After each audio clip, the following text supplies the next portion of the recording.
Breaking news, amawulire agakagwa ku desk yaffe kati gabadde gassanyu nga tegasobola kulinda abaana ba National Unity Platform abawerera ddala 22 abagenda masiro kubanga bakwatibwa olunaku olwa nominations za council Imbazi Nalukoola bateereddwa kooti oba baweereddwa akakaluka kooti giyite court bell olunaku olwaleero. Tetera kubeera basanyufu bwe tuti nyobayo tuli basanyufu kubanga bonna abavunaanibwa 23 bonna bateereddwa akakaluka kooti era tukyewuunyiza kubanga omuwaabi wa gavumenti tetwayogera byonna tabizzeemu azzeemu kintu kimu nti abo abayimiridde abantu bano tebabeera mu kitundu kino kooti bweri era y'ensonga yokka kooti gyesazeewo kire ekirala kyazzeemu ekyokutulugunya abantu kyategeera Honorable Sseggona nti yali agamba era bwe tukyayogera kakati tewasaana kwongera kubaayo kuwuliriza musango guno wadde oguyita ng'abantu omusango gwe babayiseemu batulugunyizibwa. Tufunye omukisa ne mu decision eno kooti etugambye nti akakwakuliza akamu kwe bateeredde abamu abavunaanibwa olw'okuba balina obuvune ate twakyogedde ne batakiwakanya nti obuvune babufuna bamaze okukola ki kwati okuba nti nno kooti egoberedde amateeka ku luno tukyebaza kuba kyekibadde kisaanidde ensonga ezireereddwa ky'okusinziira ku musango gwe bakwatirako abavunaanibwa kooti terowooza nti nno ekyokuba nti abajulizi abamu abayimiridde abamu tebali mu kitundu kino kiyinza okubalemesa okujja ate tekirira mu mateeka kasita omuntu abeera mu Uganda wonna waabeera mu kawaayiro namba 13 ak'amateeka agafuga oba obukwakulizo obufuga okuwa omuntu okweyimirirwa ako kaba tekakyogerako. So tuli basanyufu twebaza ttiimu yonna ey'aba lawyers okuba nti bazze ne bayiwayo omubiri ne bayiwayo n'amagezi. Twebaza bonna ba members ba NUP be badde batiisa naye bawadde nti oba bajja wano oba nabakwatira nabo wano nga badde bayoola abantu bagambye nti tujja kujja oba naffe tugenda tukole ki kuba watali bantu abo ekigendererwa ky'okugoba abantu ku kooti kwe kwatiisa n'okujja okweyimirira ki abantu nga kyenaliko e Masaka musango gwakireewo naye okuba nti beewaddeyo wadde mubataayiza nga bwe tulaba emmotoka zitaayiza okutiisatiisa abantu twongera okubiriza bannayuganda tetusobola kulwana ffekka nga bannamateeka butale mubadde bwe tubadde kyekiwaki tufunye eddembe ly'abano mu mateeka tewali kisinga ddembe lyakubanga omuntu yeetaaya mu mateeka tugamba it's next to life itself so mubazizzaamu obulamu mwebale nnyo mwebale. It is in my view fair and justifiable to grant them bail.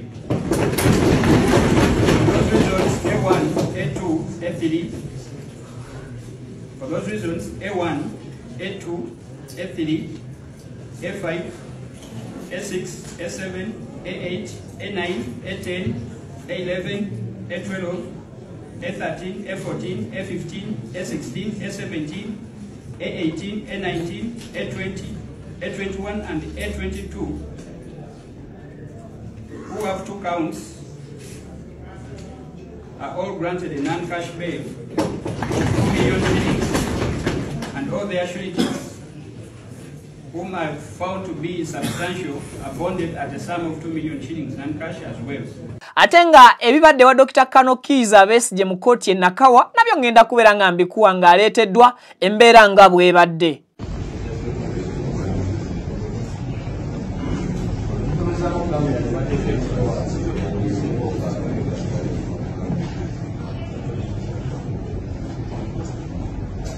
Emundu ziyingidde munda mu bisenge mu kooti. Twasombayo kukiraba mu parliament nga waliwo emundu egambibwa okubeera nti eyingidde era omubaka Francis Zaake n'atabuka bubi nnyo. Right about now nakku olwaleero kooti ey'e Nakawa muyingiddemu emundu. Ngenda kuwa details n'amanya amatonotono agaba abateereddwa olunaku olwaleero nkwaniriza buterevu yonna gy'osinzidde okubeera ng'otulaba okosako kubanga otuwuliriza mu bitundu ebikola eggwanga Uganda ne bweru walyo nze Vicky nsinzira buterevu ku Mukutu Vicky exclusive. Bweri nkola yange video nkusabe soko giweka like kijambeko kubanga edduka ku misinde gy'amaanyi ate twegattangako mu butongole nkusaba subscribing ku Mukutu ofunenga latest updates ne latest information information tugakuwanga gakagwawo ate nga tugakakasiza agatakakasibwa tugamba nti mbu awo then ne tuddayo mu field ne tunoonya amawulire mu butuufu n'embulambulukufu bwago. Nkujjukiza Maria Skin Care asangibwa awo ku Jemba Plaza mu kibuga wakati room number erike 52 akola ku nsusu black spots ayagala okukyusamu ku lususu lwo yagala maintaininga lususu lwo apangisa ne Gomez ezaba bagala okubako gye mutambulira mikolo kusekinoomu so mukube ku namba z'essimu ezo musobole okubeera nga ate ensonga muzitambuliza ddala bulungi nnyo nnyini ddala. Now amawulire ag'essanyu gali nti abaana 22 bano nga ba kibiina ki National Unity Platform abaana bankyukakyuka baweereddwa court bail lunaku olwaleero kumakya bano balabiseeko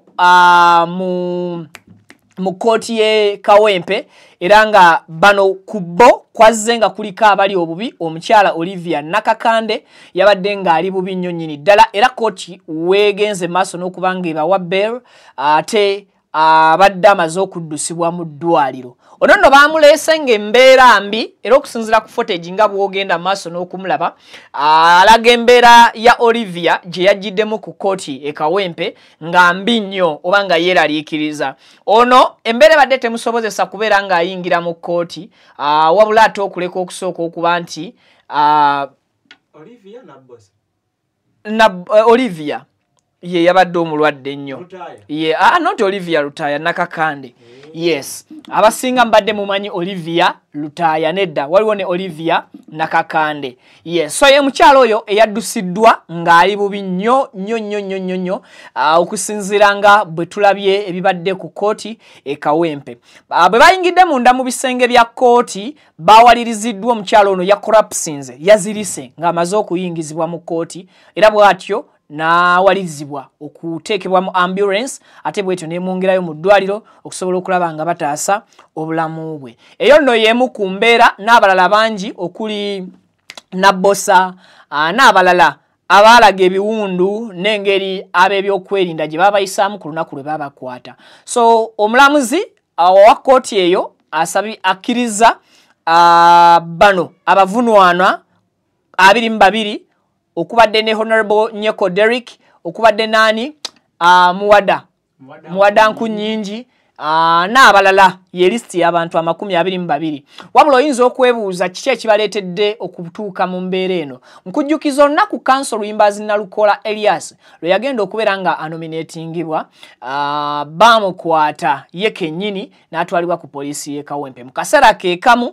era abantu abalala ba supporters aba National Unity Platform balabwako nga bakubwa emigobante bakubwa waya solido okosaako n'okuba nti bagobagana n'ekitongole naddala ekya JAT ekyali kikolera wamu ne Uganda Police Force ku mbeera eyo. So bano bayoolako abamu naddala aba JAT ekitongole ekyo kyakwatako abaana abamu era abaana abo yoga mpaka ku police e Kawempe Wandegeya so mpaka we babatwala mu kooti ate omulundi ogwasooka era bano ne basomerwa emisango okwali ogw'okubeera nti beeyisanga ekitagasa eri community okwosaako n'okuba nti balemesa ab'ebyokwerinda okukola emirimu gyabwe. Gy'emisango egyo ebiri omulamuzi gy'abasomedde era gy'abateereddeko ku kakalu ka kooti basabiddwa okudda ng'ennaku z'omwezi 18 okweyanjula eri kooti. So kusoomoozebwa kunene nnyo kubanga n'olunaku olw'enkya Council Luyimbazi Nalukola gwe baali bagenza okuwagira ayinayo era campaign wali eri mu kisaawe kya Mbogo e Kawempe. So mu kaseera kano tusuubira nti lwakuba abaana bano bagonvu naye era tekikwewuunyisa okulaba nti abamu kwabo abanaabeera obulungirungiko mu mbeera z'ebyobulamu balyekakaba n'okwewaliriza okusobola okugenda ku campaign trail ya council Yimbazi Nalukola ku kisaawe kya Mbogo because ne His Excellency Robert Kyagulanyi Ssentamu muyite Bobi Wine yalangiridde oba yamazedde okulangirira mu ssaawa ezivuddeko emabega nti waakubaayo era agenda kujja anonyeze flag bearer waabwe nga National Unity Platform akalulu mu bendo lya Kawempe North era nga yatutegeezezza n'ekisaawe kya Mbogo agenda kubeerawo. So Tembera surprised ku katuuti olunaku olw'enkya okulaba abaana bano nga bazze. Era Tembera surprised okulaba abamu ku bo abaana ababafunyemu olungubanguba nga bajoyininze ekintu kyekimu kye baali bawagira because kye baali bawagira ekyabakwasa tekivuddeewo era tekinnaseetuka ate n'ekigendererwa kya lwaki baali bawagira kye bawagira tekinnagguka whereby nti baali bawagira council Yimbazi Nalukola anominatingibwe olwo then batandika okumukuyegera era n'okumusagulira obululu asobole okufubuka member of parliament owa Kawempe North omujjuvu. So mukasera ke babatereddemu campaigns zikyagenda maaso balondange ennaku z'omwezi 13 era campaigns zikomanga 11. So waliwo ennaku 2 ez'okurelaxingamu ate then olunaku lwa 14 tumanye ani member of parliament addiridde mu bigere bya Honorable Muhammad Segirinya mu Kawempe North. So kyasanyu nti ba comrades ba National Unity Platform bawereddwa court bail. Wabula ate era waliwo okutya nti bano bayinza ate okuddamu okukwatibwa in case singa abamu abatali bubi nnyo mu mbeera zaabwe ez'obyobulamu baneetaba mu kakuyege w'olunaku olw'enkya because mukimanyi bulungi nti National Unity Platform omulundi gwesembyeyo ku Monday okunoonyeza council Yimbazi Nalukola akalulu era waliwo ba comrades aba party eyo abakwatibwa baaliwo ba supporters ba National Unity Platform abakwatibwa n'abaakubibwa. So tusuubira okubeera nti ku mulundi guno oba oliawo ekintu kinaakyukamu. Awo ndowooza tutangaziddwawo bulungi nnyo nnyini ddala. Yes, teri busibe bwa lubeerera always obusibe bumala ne bukola ki? Obusibe bumala ne buggwa. So bwe batyo bwe bateereddwa bwe baweereddwa court bail ate empaka ng'ennaku z'omwezi zenkugambye 18. Yes. Kati waliwo ekintu ekirala ekigenze maaso n'okubeera nga kyewuunyisa bannayuganda olunaku olwaleero.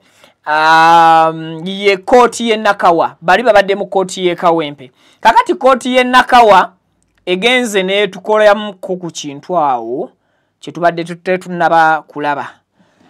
Abasirikale abakabinja ka CTU bagenze mu kooti munda ne mmundu. Video ezo zibadde zisaturating andozo okuviira ddala ku ssaawa nga 6 ku 5 awo. Ndi muntu munansonyiwa. Kaakati buli muntu abadde ali surprised. Kiki ekireesezza emmundu munda mu bisenge bya kooti? CTU be bamu ku bantu era abakuuma abakungu.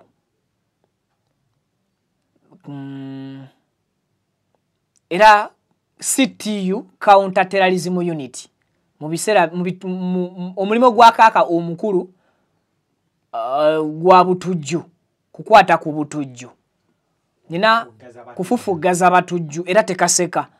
So tubadde mu kooti olunaku olwaleero Nakawa abakuuma ddembe bano ne bayingiza emmundu munda mu bisenge. Nekinzijukiza olunaku Honorable Francis Zaake owa Mityana Municipality lwe yagezaako okubaako omuntu omu gwagamba speaker nti ayingiza emmundu munda mu bisenge bya parliament. Institutions zino mulowooza mu nkola entuufu ey'amateeka ziba tezitiisatiisibwa because omulamuzi yeesa akuumwa naye ate ekimukuuma bwe kiba kiyingidde mu bagenda okusalira omusango abatalina kisi mulowooza nga balina kumpinga omulamuzi oyo bw'amusalira omusango abamumativu n'omusango gwamusalidde nga mu courtroom muba musaliridde omusango mubaddemu emmundu tekireeta okubuusabuusa kwono nti bambi musajja wattu oba mukazi wattu ow'ekitiibwa magistrate abadde agenda ku nsonyiwa naye bw'atunudde ku mmundu naye n'atya temulaba nga injustice ebeera ng'eryawo mu kisenge so nga ate ekyo ekisenge kya justice. So Dr. Kano Kiza Besigye, Dr. Obedi Lutale n'omusirikale awo omulala baleeteddwa mu kkooti e Nakawa era bano ne batandika butereevu okubanga basomebwa emisango gyabwe n'okuba nti bawulira emisango gyabwe. So ebya Nakawa wenzijidde ku mpewo nga bano bazziddwayo tebaweereddwa court bail. Yes. So tuli kukola butaweera okulaba nga tudda ne details mu bujjuvu ezifa ku ebyo. Yes. You are terrorized by the illegal guns there, the wars there. But I'm surprised that in this day and era now, we thought we'd run to Kampala for refuge. But now the way things are being done, in broad daylight, it's not at night. Honorable colleagues, we are the voices of the people. And this, in its measure, I want to thank Right Honorable Speaker. All of us have got to stand together to condemn the actions. When the military spoke, the army, they said they don't know those people.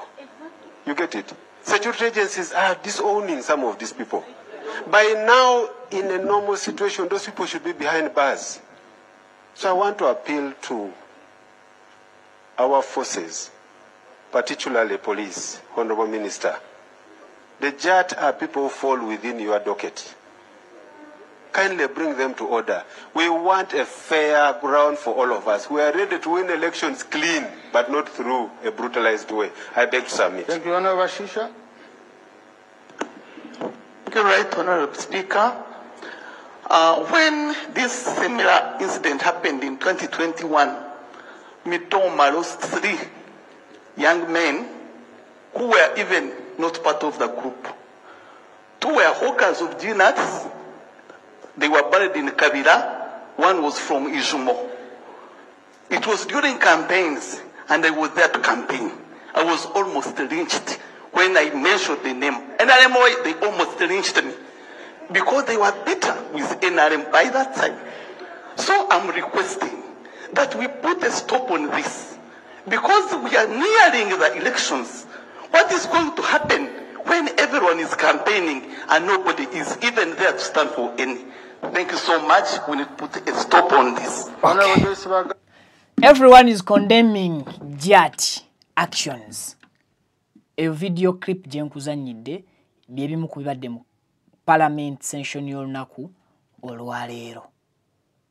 JAT siwa NRM siwa NUPU siwa FDC buli omu avumirira ne sekuvumirira yenna ebikolwa bye baakoze ku bannansi. Ani akulira JAT eyetaaga okubanga anenyezebwa ba member of parliament nabo bakulaga basobeddwa whom to blame ku nsonga zino kubanga basaba baleeta abantu bano mu mateeka ga bakwateko. But the problem, abantu bano tebabadde na name tags, tebabadde na namba zaabwe za magye oba za police. Aho wetuli be bantu be bamu abasuubirwa olunaku olw'enkya era okukola kye baakola kubanga n'olw'enkya be baakikolako era be bagenda okukola bye baali bakola ku Monday. Ekibuuzo kiri nti abagenda okuba campaign z'olunaku olw'enkya nga n'eruli be baakolako bye baakola bali safe oba tebali safe? Should we expect JAT mukaluluke mu campaign y'enkya oba tetu expecting JAT? If yes, we need to know ani era bano bakolera ku biragiro ki era bano bayina kubeewala batya, because if Jat is there nga abantu bakitegedde yakubaawo bano bamanyina butya bwe bayinza okubeewala nsobi ki ze batalina kukola kugwa mu waya za Jat kuba ziri simbooko. Kati aba National Unity Platform beebuuza standards ki ze tutalina kubuuka okwewala waya za Jat. Otherwise أعوذ بالله من الشيطان الرجيم بسم الله الرحمن الرحيم السلام عليكم ورحمة الله تعالى وبركاته. Nze Ajikasi Muluzi musomi weddwa nkola ku misango bula ly'abaana gwayalimu okuzaala abonaabona anoonyeza obufumbo n'obutambulamu emirundi gyonna akaabya obwavu atalina mulimu ebizibu eby'amaka eby'emmaali omukisa yagenda ebulaayo okukola toyina mirembe toyina mirimu nsangibwa Bujookulu Mityana Road. osobola okukuba ku nnamba ezo ali ewala osobola oyita ku WhatsApp ku nnamba zange ezo z'olaba ku sikuriiniyo.